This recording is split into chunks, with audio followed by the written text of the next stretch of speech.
The charm. Let's reread this again. That is a lot more pages than I thought it was. Robert had always loved. Chapter 23. Robert had always loved the sea. Calmer waters on earlier voyages had given him a false impression. The sea was deep, but temperate. It lured you to your destination on a long green sweep of glassy swells. Any storms that troubled it got there by way of Joseph Conrad and the boy's own annual. Now it was different. The storm that raged was real, and it wreaked havoc in every quarter of the ship. The men, whose discipline was tenuous to begin with, were cramped into spaces meant to hold a quarter of their number. They fought and argued from one side of the ocean to the other. The food was always stew, and very often stew with curry in it to mask its true flavor.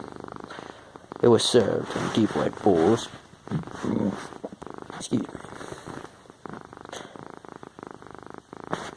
In deep white bowls that showed off its garish yellow color. The sittings were arranged by companies,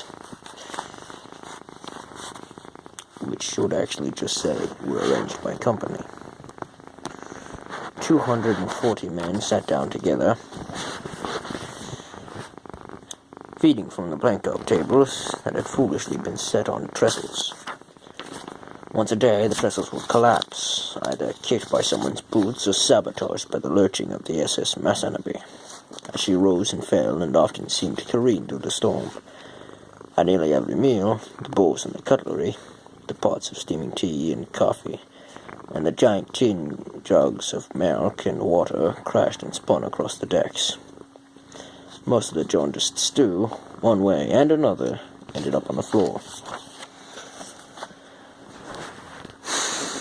Few of the men had never been to sea, and although they were tolerably used to the crowding of the barracks, nothing had prepared them for the airless jamming of their quarters on the decks.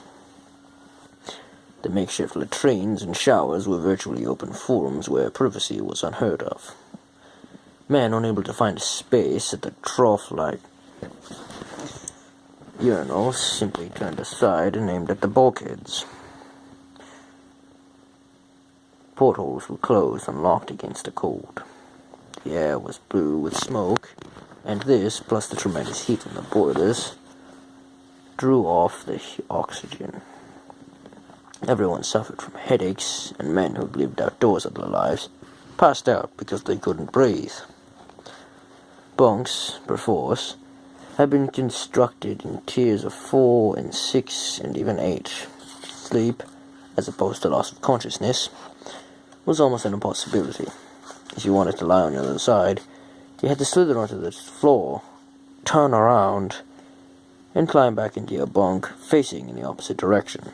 Everything was in motion, and the giant arms of the pistons drove the ship to a grinding tune that never ceased. Other than during boat drill, there was no escape unless you were one of those who were put on picket duty with the horses. Nothing had been thought of to entertain the men, so there was a good deal of fighting, most of it having to do with cheating at cards and sexual bullying. Up in the first-class accommodations, the officers were somewhat better off. There was crowding here, too, but it could hardly be called discomforting. Staterooms for single passengers now contained 4. Staterooms designed for 2 held 8, etc. Only the senior officers were allowed to maintain the privilege of having their batmen to wait on them. Bathrooms were shared by all, excepting the battalion commander. Privacy was desperately won, but not an impossibility, as it was down below. At least the cabinet doors could be closed on the WCs, and the showers had partitions. In the ballroom, there was a grand piano fixed to the floor, and on one of the earlier evenings, 4 blond men stood up and sang and thumped the entire score from Pianoforte. This was not a popular thing to have chosen, and by the time they reached the end, they were singing to themselves. For the rest of the voyage, the piano remained closed. For those who could tolerate food, there were formal sittings in the dining salons. The officers ate from tables that were covered with long white cloths. These the messmen dampened with glasses of water, and, as a consequence, the dishes stayed more or less in place. The food was a glorified version of the stew below. On occasion, it was dolloped with wine and came to a table as a bourguignon. But the taste of regurgitated wine is no better than regurgitated curry. So in the end,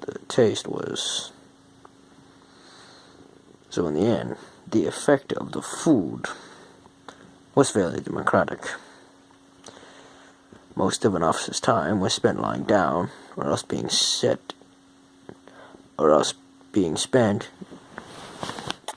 Okay, fine.